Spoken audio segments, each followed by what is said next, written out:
everyone. Welcome back to another interview, another author, another book, another new way into helping children be the best they can possibly be. That seems to be the sort of the overall focus of all of these books with our first Independent Thinking online children's book festival. I say first, maybe we'll never do another one. Who knows? But I'm enjoying this one. So many just wonderful, inspiring, interesting authors that I've had the privilege to chat to over in the build up to this, and then live over Saturday. We're into Sunday now. Sunday, where are we? 1 o'clock in Rotterdam, where I am.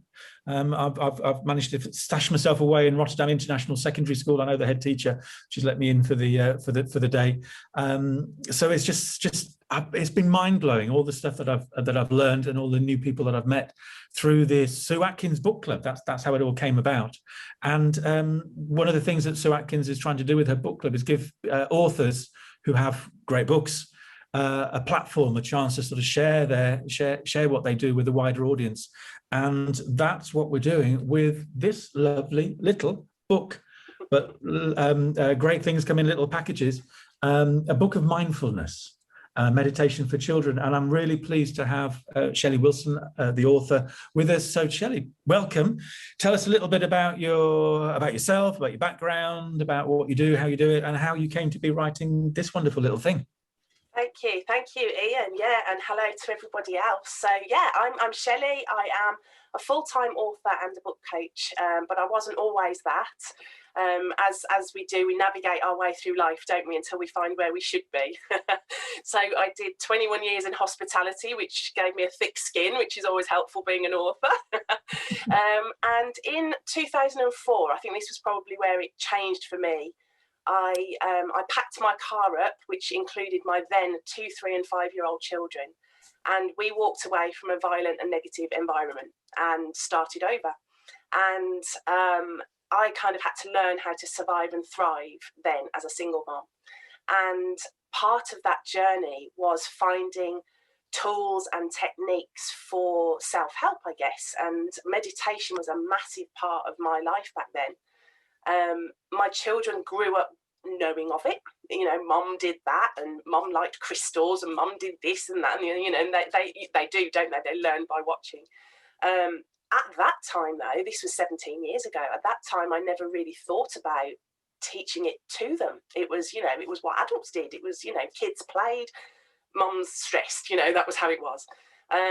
So it was an interesting time, and what I did, I took myself back to night school and I trained. So I did massage, reflexology. I'm a Reiki master teacher. I did EFT. And in 2008, I started my own holistic health centre for ladies. And again, meditation came with me on that journey. And I started running meditation classes for adults. And I was running them right up to pandemic, actually. That's the only reason we didn't carry on. So it's been a massive part of my life. And a huge healing journey for me. But one of the things that I noticed, one of the ladies that used to come to my adult classes, she used to come on a Monday night and she'd say to me, my daughter wanted to come, and Olivia at the time was 5. And of course it clashed with bedtime, and this was an adult group. So she said to me, I'd really love if you could write her a meditation. Now, I write my own meditations anyway for my adult classes, but they're about half an hour long. And as a writer, it was like, oh, challenge on. Absolutely. I'm going to do that. Not a problem. And I kind of sat and thought about it. And the setup for most of my visualizations, you got 10 minutes where you ground yourself, you work through your body, you're scanning for things. And I thought, look, a 5-year-old's not going to want to do that. So I had to kind of pull apart everything I'd learned when I was doing it for adults and adapt it for a child. And I write non-fiction self-help for adults, and I also write young adult fantasy fiction for sort of the teens. So I could tap into both hats, if you like. So I took the fantasy element and just ran with it. So I wrote her a meditation. I called it Olivia's Fairy Tree. And it was about 4 minutes to read, 3.5, 4 minutes. And her mum booked an appointment and brought Olivia along. And she sat on her knee and kind of kept one eye open, watching me, I don't really know you, but I kind of want to know what's going on. And as I was reading this to her, I could see her shoulders just starting to relax, and she kind of slumped into a mob. And I printed the meditation off and gave it to her. And Tracy, the mum, was saying about 2 months every night, "Mum, read it to me again. Mum, read it to me again." And it really was an impact. Now, Olivia's like 10 or 11 now, so this was such a long time ago. But it planted the seed for me. And over time, it's funny, isn't it? Because as an author, like if you write romance or crime, you kind of stick to your groove, or you stay in that genre, don't you? So for me, I'd found non-fiction, self-help, young adult fantasy. That was my group. So, you know, personal development and werewolves, I've got you covered. I'm there. So this was different. And I didn't sit down and do it as I do my other books, where, you know, I've got a publication deadline and I backtrack, right, how long is that going to take me to work out and edit and do everything else? So every now and then I'd sit down and just write another little story. So it actually took me 6 years just dipping in and out. And then it was, actually, I should do something. I don't write children's books, so, this is new to me. This is something really, really different. But I want to give it a go.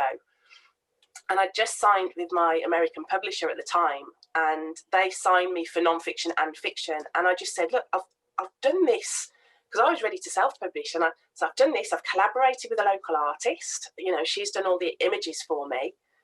And I said, would you be interested in this? And they were like, 100%. This is, I mean, they're very into all of that as well, so it was brilliant.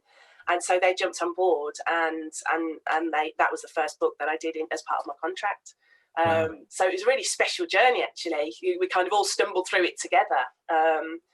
But the messages that I started to receive, I think I'm so used to getting messages from readers that, you know, the non-fiction and also the fiction.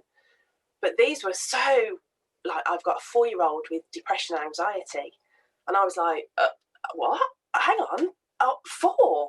And then 12-year-olds, I mean, it's targeted at 5 to 9, but there were younger ones, there were older ones, you know, sort of 10, 11, 12, who, you know, not sleeping, they're really struggling, they're anxious, they're nervous, there's so many things. And the messages I was getting from parents to say it helps them, you know, was just, for me, as a parent, wonderful, but as an author as well, it was like, I'm so glad I did this project and put it out there for the world.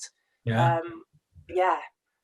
There's always a story in the story. That's Yeah. one of the things I'm picking up from authors. Even what seems like just simple, straightforward, lovely book, there's always something going on underneath, both in terms of how the book is written, drawing on people's experience and their research and their wisdom, but also there's always some sort of catalyst for an author to put something out there. There are a few who just sort of sit down there going, oh, you know, everything's fine in my life, I'll write a book. There's usually something going on. And it's interesting how you've used the term journey quite a few times, and coach, which is also the traveling from A to B. And you've got a picture of a camper van behind you as well. Yeah, I bought a camper van last year, so I'm off for every opportunity.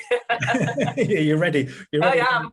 You're never going to stay still, and be fearless as well is an important message sort of coming in behind you as well. I'm not sure what the flamingo means, but it's going to mean something. No, that was just a gift. It's just a nice colour. It's sort of fitted. Just a gift. Yeah, and I love the idea about your 2 different grooves as well. You know, you've got your self-help and your sort of self-help and werewolves. Is the moon half full? I think that's where it overlaps. I think you can call that'll be your next book title. You can bring your grooves together then. Absolutely. I think my dad makes me laugh. I mean, he when I started writing, or started the holistic health anyway, for him he didn't quite get it. He was like, do you dance naked under a full moon with bells on your fingers? And I was like, no, it's not quite like that. We've had a lady there might be a book in there. Yeah, we've had a lady who was brought up by a pagan already this morning. Yeah. So, there you go, you see. It's all possible. All is possible. So in terms of meditation, can you just tell us about the benefits, and you outlined them at the beginning of the book. What are the benefits of meditation? And can you just describe it without doing one yet? Because I know you'll read one, but just describe, because some people might not know what it is or think of it as something else. And right at the very beginning of the book, you say something which is really helpful, which is this idea, this misconception that you have to empty your mind. And as soon as somebody says empty your mind, all you can think about is everything, as well as the fact that you're not able to empty your mind. It's not about that. There are other things going on. So just so the benefits, and then what it is. I think, you're absolutely spot on there. And I think one of the things that frightens people off meditation is that it is this huge process of being at one, you know, and you know, see, like you say, that empty mind. But I've been meditating for many years now, and I don't think I've ever had a moment of nothing. And maybe that's my author brain as well, because there's always characters talking to me or something happening. But it's noticing that is part of meditation. Is actually, right, what is going on in my head at the moment? What can I hear? Oh, I can hear a clock ticking, so I'll concentrate on that. It's actually focusing on that noise and using it as part of your meditation process, really. And I think when I started my holistic spa, because I did, like, say, reflexology, for example, at that time, it was still fairly unknown. You know, you'd go for a back massage because that's the normal thing to do. So I used to do pedicures because I could paint toes and talk about the benefits of a reflexology session. And I'd get them to come to me for the holistic side through beauty. And in the same way, this kind of book does that. You don't overthink the process. If you want to feel calm, relaxed, sleep better, feel more creative, lose that fogginess, be able to focus, then meditation is what you need to be doing. And there are so many different ways. I went to a friend's birthday this weekend, and she had a fire pit. And I noticed at one point all the adults around were just gazing at the flames. They'd all totally zoned out. And it made me chuckle, because I'm like, you're all meditating and none of you know it. But it's focusing on that one thing, be it a noise or the chatter in your head, but being in that moment. And it really does bring about a sense of calm. And I mean, some of the messages I got from parents, you know, they might have said to me, right, my child's not sleeping, but we've been doing this as a bedtime routine and they're sleeping really well. But I've also noticed that and then they'll reel off a whole load of other stuff where they'll sit and read for a bit, or they might sit in colour for a bit, or they're suddenly calmer and they're not bouncing off the walls. And that is where it feeds into every part of your life, and impacts every part of your life. I think that's probably a more important thing to say. I mean, we have such busy lives, and children, there's so many, I'm thinking of screens as well as everything else. There's so many pressures, there's so much going on. So that ability, and I suppose lockdown as well, we've sort of gone everywhere and nowhere. Yes. You know, we can, from our room, we're still speaking all over the world. So that need to find some element of stillness, I think, is really important. And by doing it with the small children, I suppose you're developing they know what it is, they know the benefits of it, but it becomes part of their routine. This is the way that it works. It's the toolkit. It's having a toolkit. And why shouldn't a 4-year-old have a self-care toolkit? You know, why does it have to be adults that have to have those things? I remember doing, my daughter was doing her SATs when she would have been 10. And I remember doing an EFT presentation for their group, their class. And my daughter said, I made a note, EFT, because you mentioned it earlier. What does it stand for? Oh, sorry, emotional freedom technique. So it's where you tap on certain points. And I taught the sort of year 6s they were then, because they were about to do their exams, so they were a bit stressed. And I'll never forget my daughter telling me that when they leave school, they go and have like a leavers week, don't they? They go away, and they were climbing up rocks and hills and all the rest of it. And she said, Mummy, I saw one of the boys was tapping what you taught him because he had to jump off a log or something. And it was like, wow, that he's taken that one little assembly and he's used it and he's implemented it into his life. And meditation is something that you can do on the train. You can do sat in the dentist chair, you know, and I want kids to know that that's something that they've got for life now. The dentist chair, I hadn't thought about it, but yeah, whenever I'm at the dentist, I always will take a walk along my favourite beach.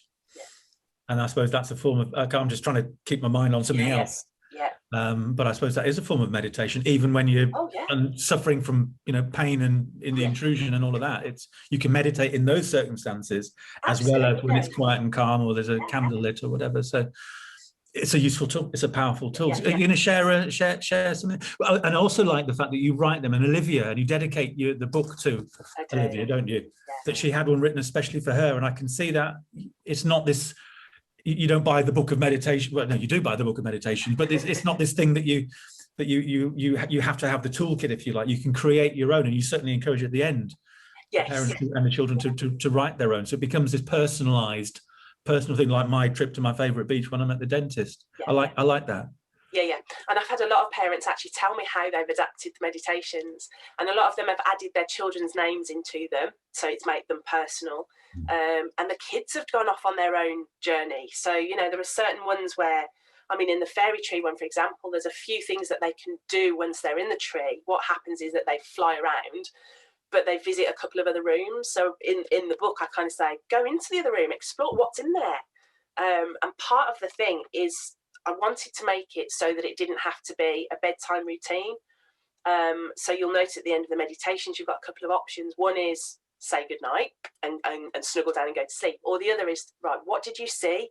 Because as soon as we close our eyes and start, you know, if I asked you to close your eyes and talk about pink elephants, they'd be there straight away in your head, wouldn't they? So the meditations that you're talking through with your child, they're going to be picturing this in their own unique way, something totally different to how you might picture it. And that's what I love about the creative side. So, right, draw what you saw. What was your kite? What boat did you see? What, you know, and that I love that element of it. How many pink elephants? How many pink elephants did you see? I mean, that's, yeah, you go in all sorts of different directions with it. Give us a feel for it. What we got? We got 5 minutes. You're right. Okay. Give us a feel. One. So, and as I said to you earlier, I've got a cold, so you're supposed to be like nice and calm and not snotty when you're actually reading them. But yeah, I'll read a bit. So, as I was saying, the grounding section would normally be a bit longer, but in the children's, I literally just broke it down to one sentence. But there's a lot of information for how to do it for parents in the beginning. But when you're reading a kid's book, you use your voice, don't you, as an up and a down and a that. But with meditation, it's just very slow, very calm, and very quiet. So it's a different way of reading a story, which is quite interesting. But yeah, I'll read this one for you. Now, if you nod off, I'll give you a shout. So close your eyes and take a deep breath in through your nose and out through your mouth. It's early in the morning and everyone is still asleep. You are snuggled up in bed when your bedroom window blows open and a magic carpet floats into your room. You are happy and excited to see the carpet, and you jump out of bed and climb aboard the soft rug. Can you see what colour and shape it is?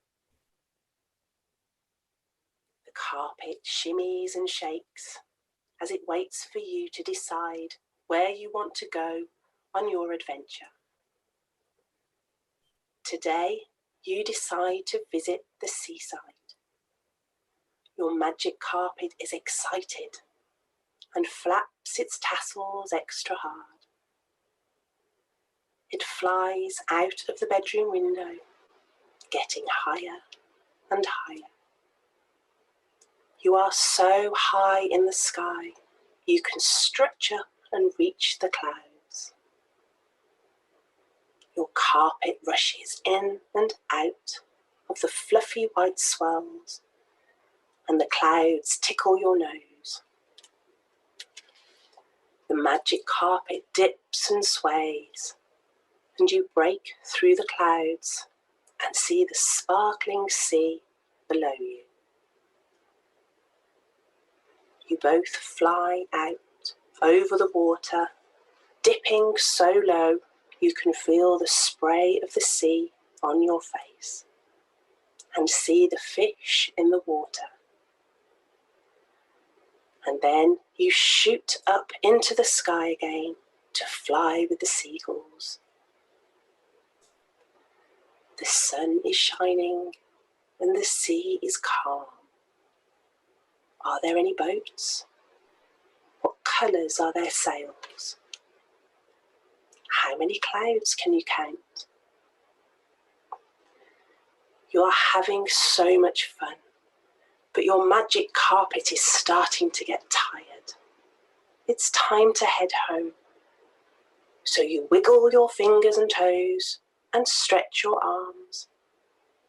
Your carpet flies through your open window and back inside your bedroom. And you jump off, waving goodbye as you run and hop back into bed. The carpet shimmies and shakes before flying out of the window, but it won't be long until it visits again. For now, you can dream about the adventures you and your carpet can have on your next visit. Until next time. I won't say goodnight, sleep tight, otherwise we'll never see Ian again. I'm gonna have that recording and take it next time I go to the dentist. That was good. I was flying over my favourite beach. It's just so, I mean, you had me at take a deep breath, to be honest. Yeah.